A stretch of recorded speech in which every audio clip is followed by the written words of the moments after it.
Mais uma vez, a paz seja convosco. Vamos a Deus, que Ele nos permite estarmos aqui, na sua casa, meditando na sua palavra. É melhor estar na casa do Senhor do que em 1000 outros lugares. Eu aqui na minha mente fértil, eu vou falar isso de novo à noite, eu aqui na minha mente fértil, eu fico imaginando umas coisas, né? Fico pensando assim, imagina se a entrada no reino dos céus fosse por hora de chegada, né? Então a Armenise ia chegar primeiro, ela ia estar lá na portinha lá. Hoje não, hoje ela perdeu. Entendeu? Ou se, por exemplo, a entrada no reino dos céus fosse junte 10 selinhos, e aí você tem direito a entrar, né? Aí eu fico pensando nessas coisas, quando eu vejo a igreja vazia desse jeito, eu fico pensando no cristianismo das pessoas, e eu postei lá no grupo da igreja 2 vídeos, né? Um vídeo ele falava sobre a condição da pesquisa que foi feita em São Paulo a respeito do nível de conhecimento da Bíblia, e os cristãos evangélicos eles estão em último lugar, quase. Na frente deles estão os ateus, estão os umbandistas, estão todas essas pessoas aqui que a gente acha que não são filhos de Deus, e eles na verdade conhecem mais das escrituras que nós. E aí a outra lá, aquele vídeo lá do cara que ele fala aqui explicando o que é um dom profético. Não viram, não? Dom profético e o profeta de verdade. O dom profético, o cara que tem um dom da profecia, ele é uma pessoa que ouve Deus falar e ele fala só o que Deus manda. Mas o profeta é diferente. O profeta fala o que ele quiser, mesmo que Deus não queira, mas Deus assina embaixo.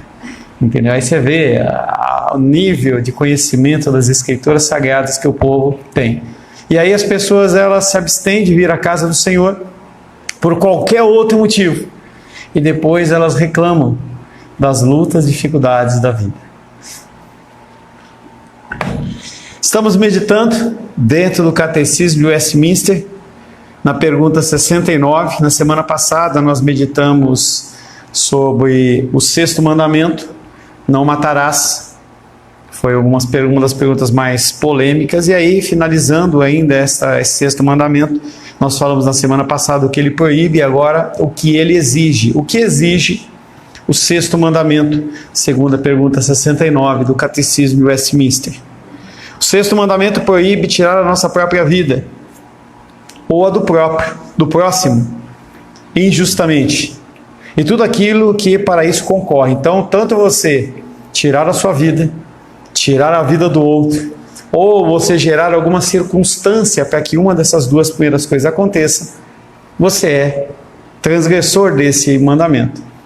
E eu estava falando, acho que foi na semana passada, foi a Menísia que perguntou a respeito de Sansão, que empurrou. E aí eu comecei a meditar naquilo e conversei com alguns pastores, né? E aí a gente tem que entender que mesmo nessa condição, o tirar a vida tem a motivação certa. O problema não está em você tirar a sua vida, e sim você tirar a sua vida em benefício próprio, no sentido de uma vingança, no sentido de qualquer outra coisa. E aí a pessoa com quem eu falei, ele trouxe uma palavra inclusive difícil. Um dos suicidas mais conhecidos das Escrituras Sagradas são Jesus Cristo, em que ele poderia ter eliminado aquela situação e mesmo assim ele se entregou. Aquele ato dele de ele se entregar é uma condição de não suicídio, mas de entregar a sua vida em prol das nossas vidas. Então essa situação é uma situação bendita, porque eu comecei a pensar, imagina que você está numa situação que o ladrão está lá, o cara aponta uma arma, você entra na frente do seu filho, entra na frente da sua esposa, você está, de uma certa forma, se matando, mas você não está se matando em benefício próprio, você está se matando em benefício do próximo, e isso é bendito. Achei interessante essa... Exatamente. Exatamente. Então a situação ali de Sansão, ela foi uma situação diferente, em que ele não estava querendo a vingança de si, ele estava querendo honrar o nome do Senhor. Então a motivação, tanto que Deus ele concede, foi o grande ponto que eu fiquei pensando, como é que Deus concede um poder para ele se matar? Entendeu? E aí naquele momento Sansão ele recebe aquela força porque ele estava trabalhando em prol de Deus e não em prol dos seus próprios desejos, sua própria vontade. Achei bem interessante isso. Então o sexto mandamento proíbe tirar a nossa própria vida ou a do próximo injustamente, a palavra é essa, injustamente, de maneira fútil, de maneira vã, ou fazer qualquer coisa que concorra para que eu morra ou que eu tire a vida do outro. E tem algumas passagens nas Escrituras que você vê em Levítico, em Êxodo. Se você está lá com um machado e você vai cortar uma árvore, entendeu? Escapa um negócio do machado e acerta outro cara, tal, aquilo ali não é assassinato, mesmo você tendo matado a pessoa. Então tem situações que são diferenciadas. Atos de prejuízo ou omissão.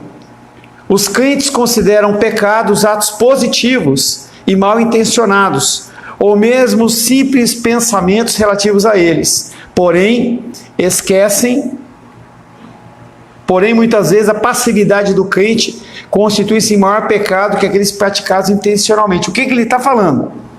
A gente olha para a situação de você agindo. Então eu vou lá e ajo na vida da pessoa, dou um tiro na pessoa, eu jogo o carro na pessoa, eu dou uma facada na pessoa, qualquer coisa dessa forma. Mas a gente esquece as formas de matar a pessoa, que inclusive a Menisa trouxe uma na semana passada, que é aquela do pensamento. Então nós temos que tomar cuidado, porque às vezes, além do pensamento, a sua omissão, ela também é um ato de assassinato, é um ato de matar a pessoa. Como assim? A pessoa está com fome, você não a alimenta. Se ela morrer, em parte, você é causador daquela morte. Evangelismo. Teve esse sábado? Era esse sábado ou é próximo? Próximo. Evangelismo. A palavra de Deus diz que aquele que ouve a palavra, ele é vivificado. Se você não é uma pessoa que evangeliza, no dia do evangelismo ou em qualquer outra situação, e você se depara com pessoas que não conhecem o evangelho e você não fala de Jesus para elas, o que acontece é que você está sendo, na sua omissão, um autor da morte eterna daquela pessoa. E se você começar a pensar dessa forma, você vai ver como nós podemos não ser ativos no assassinato, mas nós somos omissos em situações que levam as pessoas à morte. E aí você pode expandir isso para muitas coisas. O seu dízimo, em que você não ajuda a abençoar vidas, você não fazer o evangelismo, você não trazer um alimento. Todas essas formas são formas de você, de alguma maneira, matar as pessoas. Voltando, os crentes consideram pecados atos positivos, ou os ativos mesmo, e mal intencionados, são casos dolosos, ou mesmo simples pensamentos relativos a eles, e realmente isso é pecado. Porém, muitas vezes, a nossa passividade constitui-se em maior pecado que aqueles praticados intencionalmente. Quantas pessoas nós deixamos de fazer viver durante a nossa caminhada? Pode ser que você não tenha no seu placar nenhuma pessoa que você tenha matado, mas quantas pessoas você deixou morrer? Se você vira o seu irmão praticar um pecado moral e ofensivo, materialmente, certamente irá se indignar e provavelmente chamar a atenção dele. Mas e com relação à doutrina, qual o procedimento na igreja? Então, quando você vê uma pessoa em pecado, a obrigação sua, conforme nós já meditamos no texto de Mateus, é você exortar essa pessoa. Primeiramente você vai lá e exorta ela no particular, depois você leva uma testemunha, depois você apresenta para a igreja, para só então aquela pessoa, ela receber uma exortação pública e ela ser até desligada da igreja. Mas em relação às heresias que as pessoas falam, e elas fazem, com isso eu não estou levando você na ideia de que você tem que compartilhar besteiras que as pessoas fazem aí. Quando eu compartilhei aquilo lá no grupo, eu tinha um objetivo, para que as pessoas elas estejam despertas em relação à situação, e eu iria tratar isso aqui. Porque senão eu iria ser mais uma pessoa que estaria propagando lixo. Tá? O segundo vídeo, que é aquele vídeo das estatísticas, é um vídeo para a gente tentar se conscientizar. Porque as pessoas elas acham que estudam e leem as escrituras, ou que tem tempo diante da palavra do Senhor, e não tem. Então como que nós vamos exortar pessoas que estão caminhando num lado errado? Como que eu vou ensinar uma pessoa que está fazendo algo errado se eu mesmo não sei? E é uma coisa que trabalha bastante dentro do meu ministério. Não tive a oportunidade de fazer um seminário em que eu fiquei 4 anos imerso, como por exemplo o pastor Ayrton, que nós conhecemos, e outros pastores que a pessoa vai lá e fica 4 anos da vida lá dela só estudando, só para aquilo. Não tive essa oportunidade. Mas Deus ele trabalha de uma maneira interessante. Quando algum tema ele é necessário, quando algum tema ele nasce dentro da igreja, o que acontece é que eu vou estudar, eu consigo buscar aquilo, aprender, pelo menos superficialmente, para trazer algum conhecimento dentro daquela área. Então é o que acontece, que tem que acontecer no mínimo nas nossas vidas. Nós vermos uma pessoa que está numa situação de trevas espirituais e nós temos que buscar, ou nós temos que falar alguma coisa, começar um tratamento. Nós somos chamados diante das Escrituras, não necessariamente a resolver os problemas das pessoas, ou corrigi-los todos, mas pode ser que você seja chamado apenas para ser o pronto-socorro espiritual naquele momento. Então muitas pessoas, nos cursos que a gente dá lá na faculdade, as pessoas falam, poxa, como é que eu vou aconselhar alguém? Talvez você não consiga fazer o processo todo, mas você consiga dar a palavra de saída. E nós temos já conhecimento, pelo que nós temos falado dentro da igreja, nós temos conhecimento para no mínimo chegar nas pessoas e mostrar os erros e as falhas teológicas que as pessoas têm. Talvez a pessoa até assista, né? Um rapaz lá do Rio de Janeiro. E aí ele pegou e estava conversando com a esposa e mandou um vídeo de um cara chamado David Leonard, que é um herege, entendeu? Que tem milhões de seguidores. Mas o cara é um herege. Ele fala só besteira. Dentro de algumas verdades que ele fala muita besteira que distorce totalmente o cristianismo e leva você para outras águas bem mais profundas da heresia. E aí esse rapaz, eu estou atendendo ele, e quando eu atendi essa moça, a esposa dele, na quinta-feira, eu me surpreendi com o cristianismo dela, é que ela deu um crescimento de uma hora para outra, entendeu? E eu olhei para ela e ela falou assim, porque o fulano, meu marido, ele me mandou esse vídeo aqui, eu fiquei incomodado com isso, assim, assado. E aí eu liguei para ele e falei, cara, eu tô triste com você. Ele falou, o que aconteceu? Eu falei assim, não, como é que você compartilha um negócio desse forte com a pessoa? Além de você não ajudar, você atrapalha. Então nós temos que tomar um cuidado muito grande, porque talvez algumas coisas não façam efeito dentro do teu cristianismo, mas façam efeito no cristianismo do outro. E nós temos que entender que nós estamos nessa terra, sim, nós temos que trabalhar. Sim, nós temos que ter a nossa vida social. Me alegrei em ver vocês lá, vocês compartilharem as fotos, eu fico feliz com isso. Mas eu não fico feliz quando diante do trabalho, diante do lazer, as pessoas não venham para a igreja. Porque ou eu sou um desocupado, entendeu? Ou eu sou realmente um cara que não faço nada, e eu venho para a igreja simplesmente porque eu recebo um salário, talvez você pense dessa maneira, ou você está bem fora, entendeu? Porque não há desculpa para a pessoa não chegar na igreja no horário, ou ela não vir à igreja. Essa oportunidade que a gente dá na internet deveria ser para enfermos, deveria ser para pessoas que não têm condição de se movimentar, mas não tem sido assim. As pessoas elas têm se acomodado na condição de que podem assistir o culto pela internet e acham que isso é normal. E a pessoa ela ainda acha que ela vai ser abençoada no seu trabalho, nas suas atividades, e eu estou dizendo para você, você não vai. Porque Deus, ele age de uma maneira que a pessoa ela tem que começar a entender o modo de ação de Deus.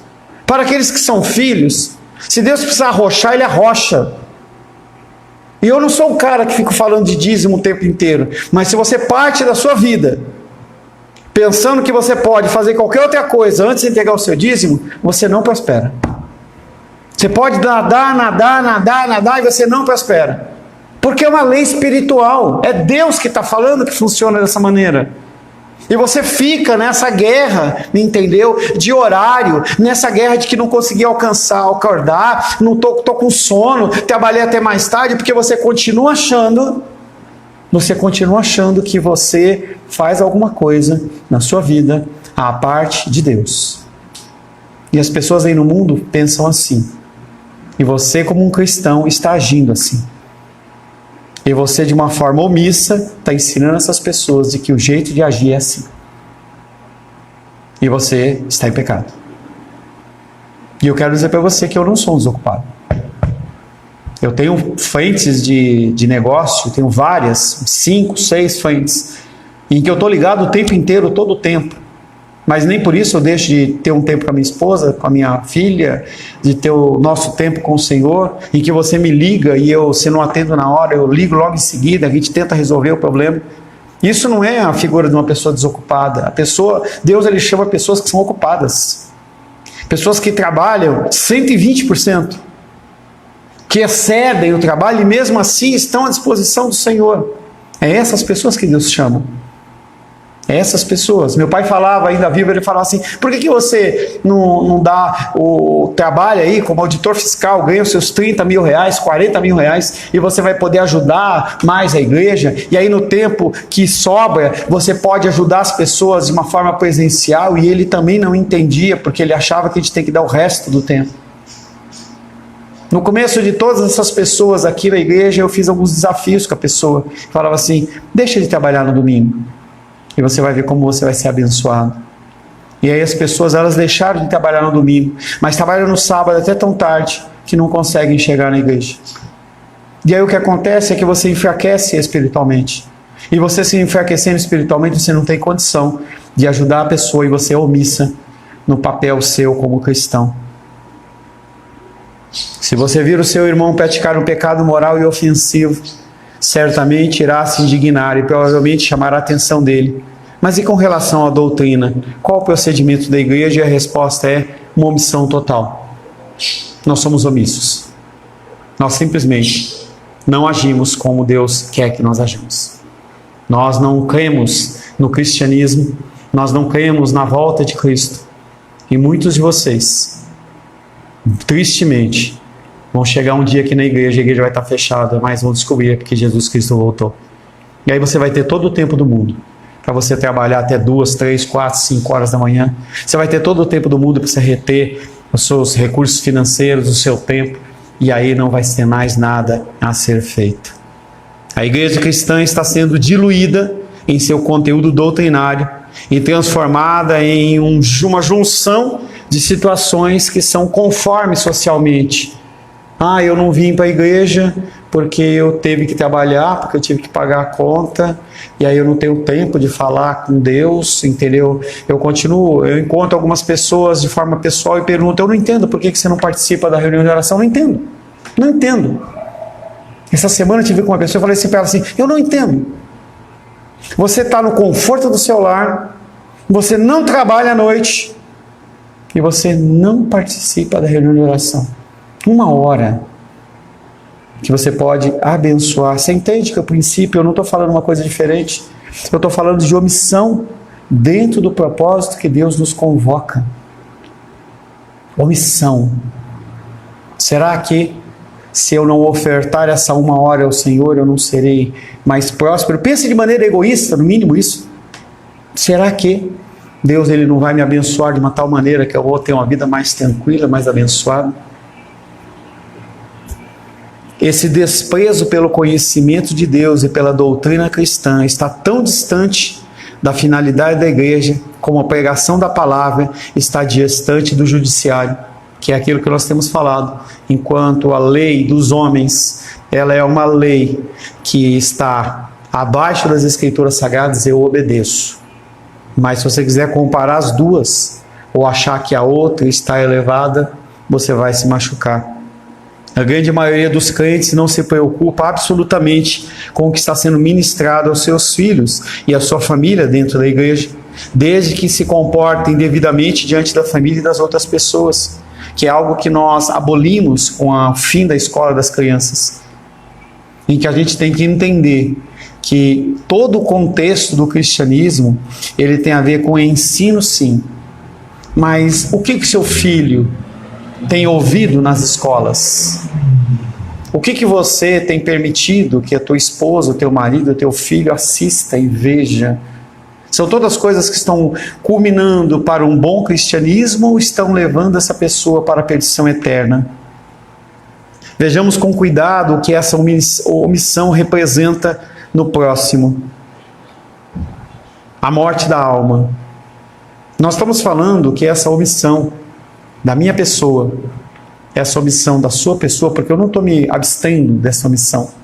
Eu poderia muito mais me dedicar à leitura, à oração, à meditação, Tenho buscado me afastar do celular, em especial em períodos de oração, que eu já disse para você, quando aquela luzinha começa a piscar, você não consegue. Essa necessidade, entendeu, de você estar interagindo com o mundo, em que você tem que responder de forma automática, instantânea, a coisas que são fúteis, mas não a coisas que são divinas. Pessoas que vivem nesse processo de omissão, elas estão matando a sua própria alma e também estão matando a alma do próximo. Mateus capítulo 10, verso 28.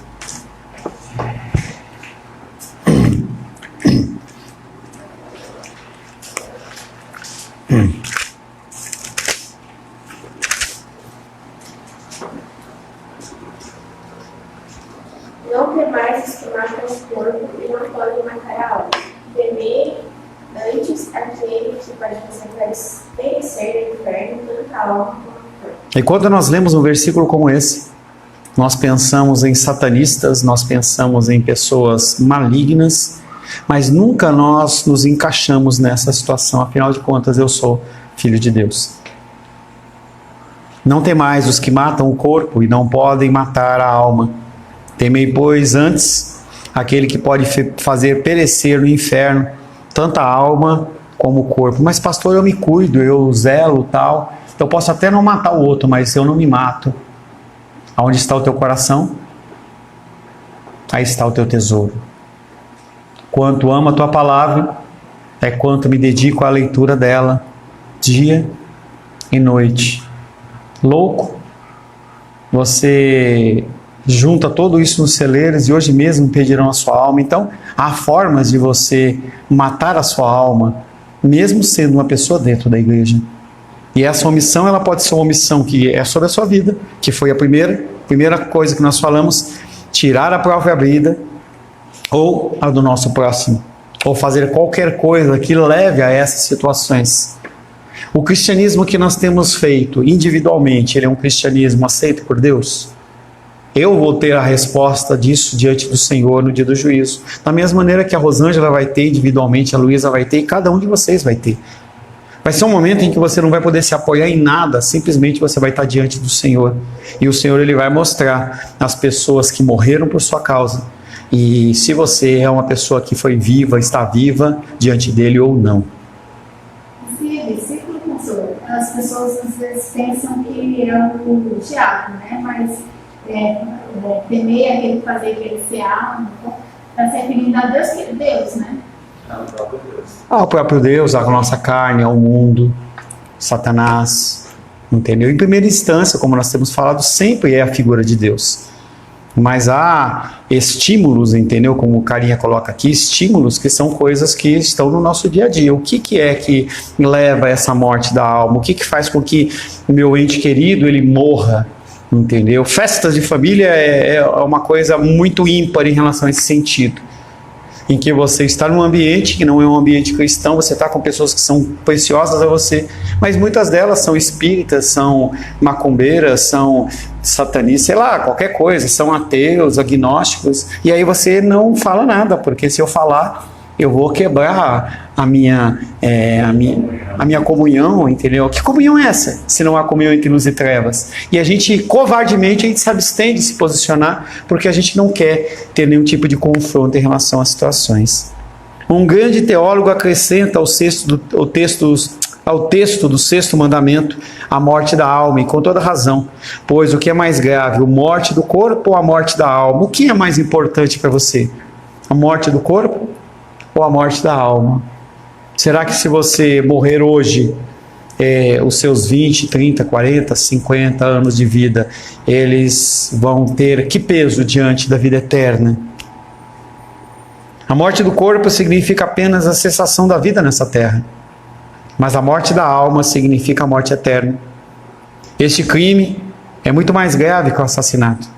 Então, às vezes a gente olha a situação de pessoas que cometeram assassinato, estão presos. A gente vê casos icônicos aí na mídia. A gente já falou da Isabela Nardoni, da Richthofen e outros caras que fazem, ou o próprio Hamas que está em alta, né, que ele foi lá e aí pipoca toda hora imagem lá na internet, né, você vê criança, um cara mutilado, aqueles negócios, pô, gosta de compartilhar isso aí, não sei pra quê, tá? Mas se aquela pessoa morrer, será que o peso vai ser maior para aquela pessoa, a morte dela na carne, ou se ela acordar diante de Deus no dia do juízo e ela for condenada e ir para o inferno?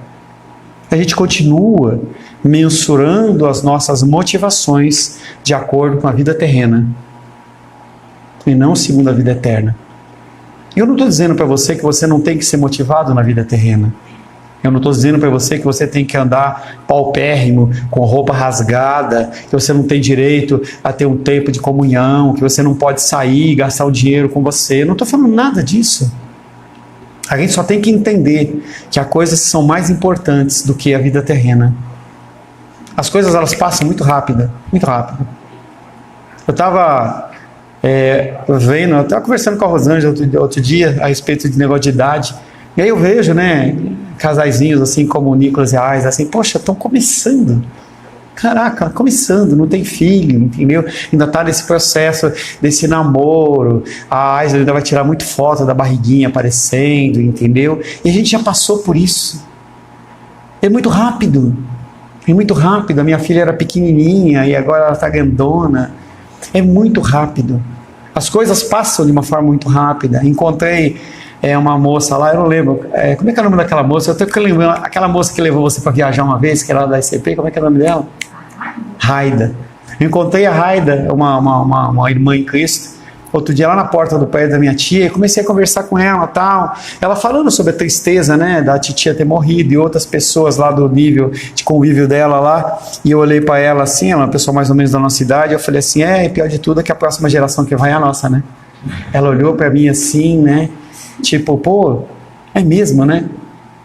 Pô, eu tenho 56 anos, espero viver até uns 80, até conversando com ela, pô, tomara que a gente viva mais uns 25, 30 anos, tal, né? 80 anos, minha mãe, posso falar, ela tá assistindo.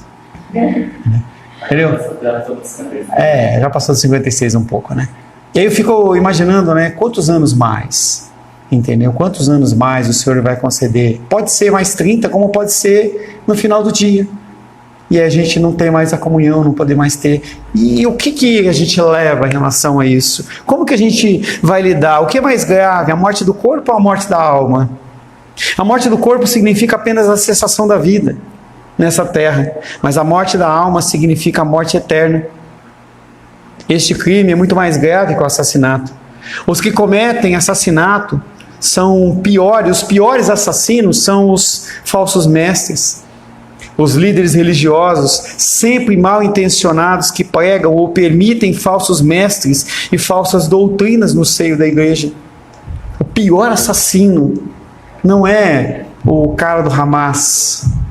O pior assassino não é o Fernandinho Beiramar, ou o cara que é traficante. O pior assassino sou eu e você. Pessoas que têm a verdade dentro do coração, mas que permitem que as pessoas continuem andando nas trevas. Jeremias 50:6.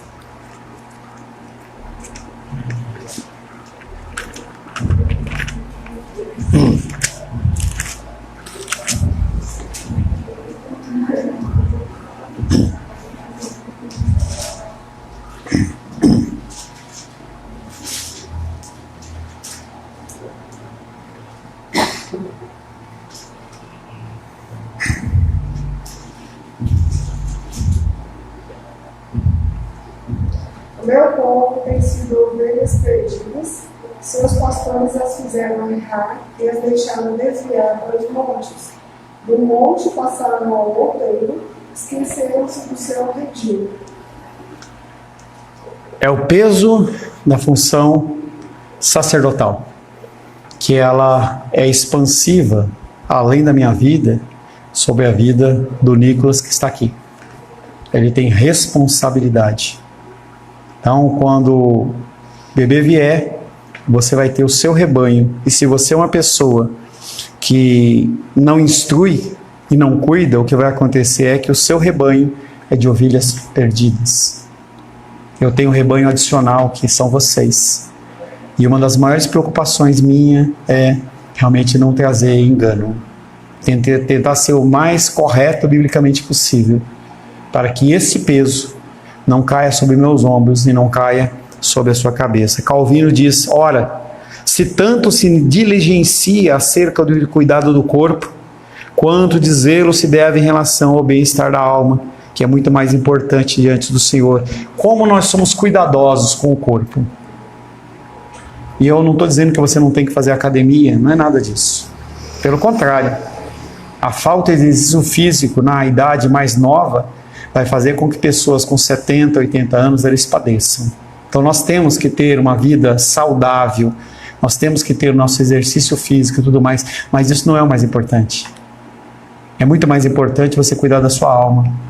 E eu vejo em peso as pessoas postando na internet academia, peso, esteira, mas e a vida cristã? Será que ela está na mesma pegada? Será que eu consigo gastar 1 hora de academia e eu também gasto 1 hora com o Senhor? Ou só tenho 10 minutos para o Senhor e 10 em 1 hora para a academia? Você entende que é isso que eu estou querendo levar você a pensar? Não é para você abandonar, mas o que é que você tem feito mais? Academia ou vida espiritual? Se você se dedica mais tempo na academia, o que você está dizendo para Deus é: a minha vida carnal e temporal ela é muito mais importante que a minha vida espiritual. Some isso dentro da semana. Quantas horas você se dedica em um e quantas horas você se dedica em outro? E você não pode se abster desse, senão você não vai fazer esse, vai ficar doente. Mas qual que é a proporção que você tem em relação a isso? Advertências não faltam na Escritura, e os sacerdotes que rejeitam conhecimento através da Escritura, optando por sensações e experiências pessoais, levam sobre si as mais sérias exortações. Então, igrejas que buscam apenas experiências espirituais. E é muito gostoso você ter uma experiência com o Senhor. É muito gostoso você ter um sonho, ou você ter uma revelação, ou você ver alguma coisa, mas isso não é o principal.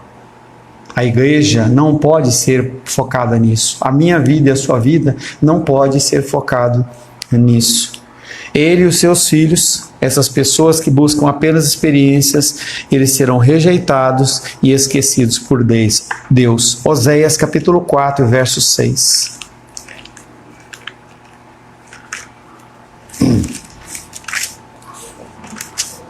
Oséias 4, 6.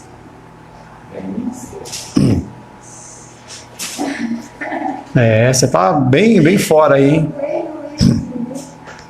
Acha Jeremias, Ezequiel, depois Ezequiel, Daniel.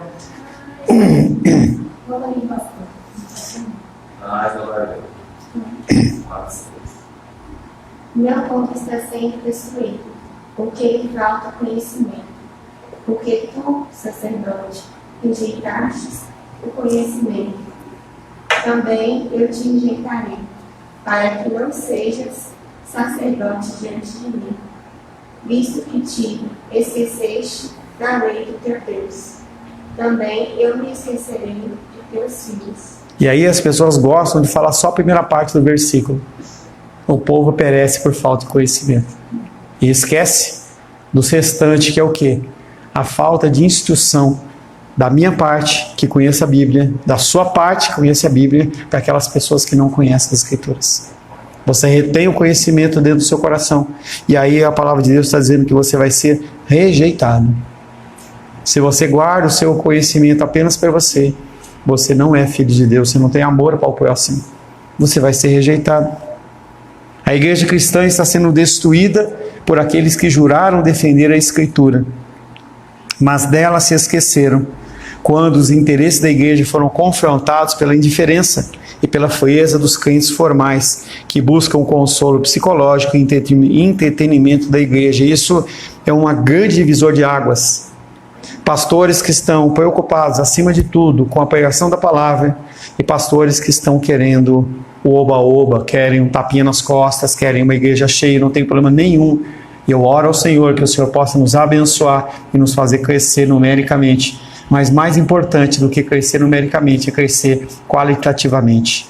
Se as pessoas que estão dentro da igreja, sejam 100, 200, 500, 1000 pessoas, elas não têm conhecimento espiritual, não serve de nada. As pessoas, elas buscam essa palavra de conforto. As pessoas buscam esse acolhimento psicológico, esse entretenimento, essa dança, esse show. Mas não é isso que Deus tem para oferecer. Jesus Cristo, Ele não morreu para que as pessoas elas pudessem ter esse tipo de liberdade. A liberdade que nós temos é a liberdade de pregar a palavra, sabendo que o Espírito Santo, Ele é aquele que vai nos colocar a palavra na boca. Miqueias capítulo 3, verso 5.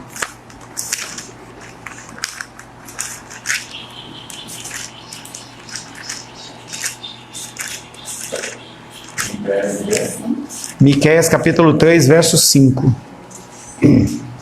Achou aí, Menise? Então vai. Assim diz o Senhor acerca dos profetas que fazem errar o meu povo e que clamam paz quando não tem o que mastigar. Nos apregou guerra santa contra aqueles que nada lhes metem na boca. Então mostrando novamente a condição dos falsos profetas, dos falsos pastores, dos falsos sacerdotes do lar, em que optam pela paz quando não tem paz. É aquela frase que eu já comentei com vocês. Eu não vou brigar com a Rosângela, mesmo ela estando errada, porque eu prefiro ter paz ao invés de estar certo.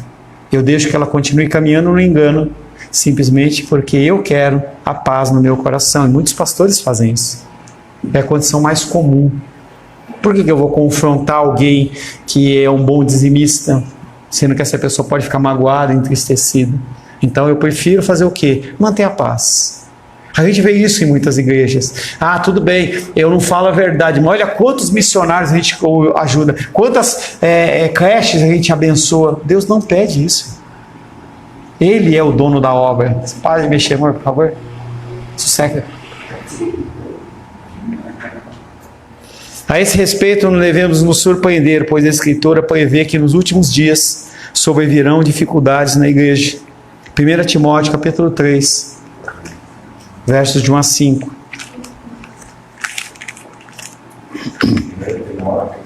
Capítulo 3,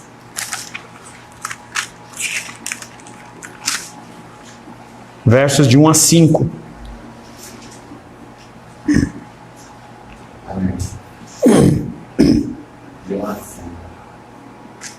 Fiel é a palavra. Se alguém aspira ao episcopado, excelente obra almeja.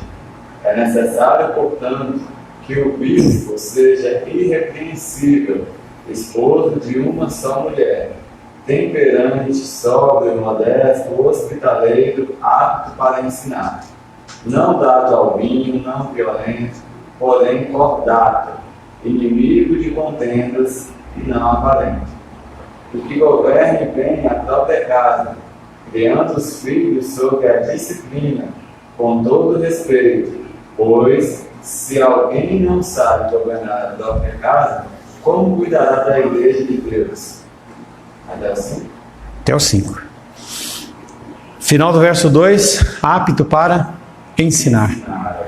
Ensinar as pessoas o caminho que eles devem seguir. A minha função não é ser amigo da Luísa. A minha função é ser pai dela. Acima da amizade está a paternidade, a instrução, a correção.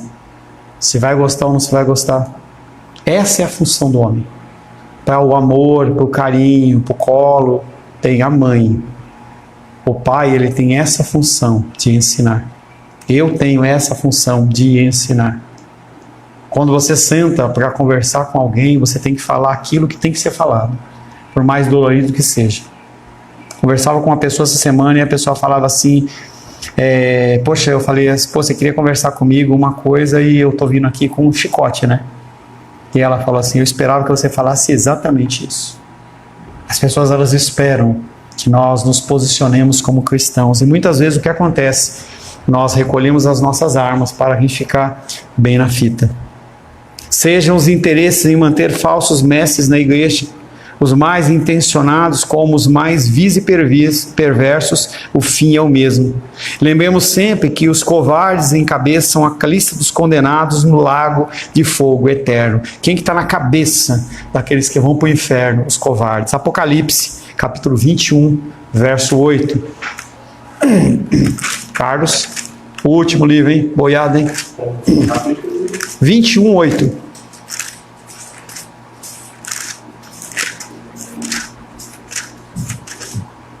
Quanto, porém, aos covardes, aos incrédulos, aos abominados, aos assassinos, aos impuros, aos feiticeiros, aos idólatras e a todos os mentirosos, a parte que lhes cabe será anulado e arde com fogo e enxofre, a saber, a segunda morte. É tão sério essa condição da covardia, de você não fazer o que é certo dentro do ensino, seja no sacerdócio, seja no lar, que o apóstolo João, ele vem trazendo essa lista, entendeu? E essa lista, ela começa falando da covardia, mas dentro dessa lista tem coisas que a gente não consegue imaginar sendo atribuídas a nós, como assassinos, impuros, feiticeiros, idólatras, mentirosos, mas Deus, ele fala que para ele é a mesma coisa. E quanto aos inimigos? Os inimigos que estiverem no campo de guerra serão combatidos duramente. Porém, em tempo de paz, se o inimigo se apresenta necessitado, o cristão deve atendê-lo e não pagar o mal com o mal. Romanos capítulo 12, versos 20 e 21.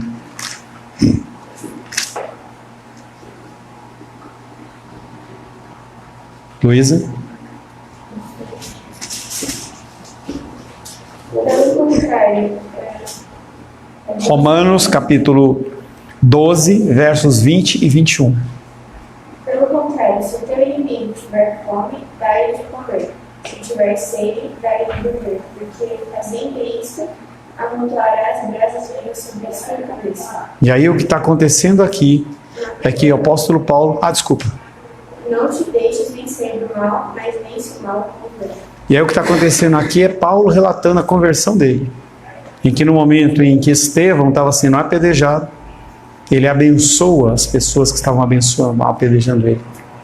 E aí o que acontece é que Paulo, que estava com as roupas de Estevão nas mãos enquanto ele estava sendo apedrejado, porque ele estava nu, no máximo aquela tanguinha lá, Paulo recebe a bênção. Um tempo depois, o que acontece? Ele, na estrada de Damasco, ele tem um encontro verdadeiro com o Senhor, simplesmente porque Estevão, sendo apedrejado, ele não devolveu o mal com o mal, mas devolveu a bênção ao invés do mal que ele estava recebendo. Sempre nós temos que utilizar qual a regra? Qual é a regra principal? Pastor, diante das situações que nós temos, diante das coisas que nos são apresentadas, como agir? Como reagir? Em certas situações eu posso me omitir, em outras eu devo agir. Mateus 7,12. Em qualquer situação, você pode usar esta regra. Tudo quanto, pois, quereis que os homens vos façam, assim fazei vós também a eles, porque esta é a lei e os profetas. Tá? Qual que é a regra? A regra é: eu gostaria que agissem de que maneira comigo? Como eu gostaria que a pessoa me tratasse? Se eu tivesse sendo agressivo, eu gostaria de ser agredido? Se eu tivesse proferindo palavras de baixo calão, eu gostaria que a pessoa levantasse a voz mais alto que eu? Se eu desse um murro na pessoa, eu gostaria de receber um murro de volta? A regra de Mateus capítulo 7,12 é sempre você se colocar na pessoa do próximo. Se você vê uma pessoa que está indigente, que ela está precisando de alimento, se você está vendo uma pessoa que está passando necessidade, se você está vendo uma pessoa que não conhece o evangelho, está no engano, como aquele cara lá do profeta lá, que ele acha que por ser profeta ele pode escrever o que ele quiser e Deus assina embaixo, e você sabe a verdade, você simplesmente ri de si mesmo e fala: o cara não sabe nada. Como que você gostaria de ser atendido e tratado? Esse é o pensamento, essa é a regra. Quando você age de uma maneira diferente, você se encaixa no sexto mandamento e você é encontrado por Deus como uma pessoa que matou, uma pessoa que assassinou o seu próximo, seja através de ações práticas reais, ou através de pensamentos, ou através de fala, ou simplesmente através da omissão. Amém? Senhor, louvamos o Teu nome, agradecemos pela Tua graça e Teu amor. Pedimos que o Senhor, Pai querido, converta o nosso coração e faça, Pai querido, que cada vez mais nós possamos entender a dinâmica do cristianismo, possamos ser servos para a glória, honra e louvor do Teu nome. Oramos em nome de Jesus. Amém. Graças ao nosso bom, querido e amado Deus.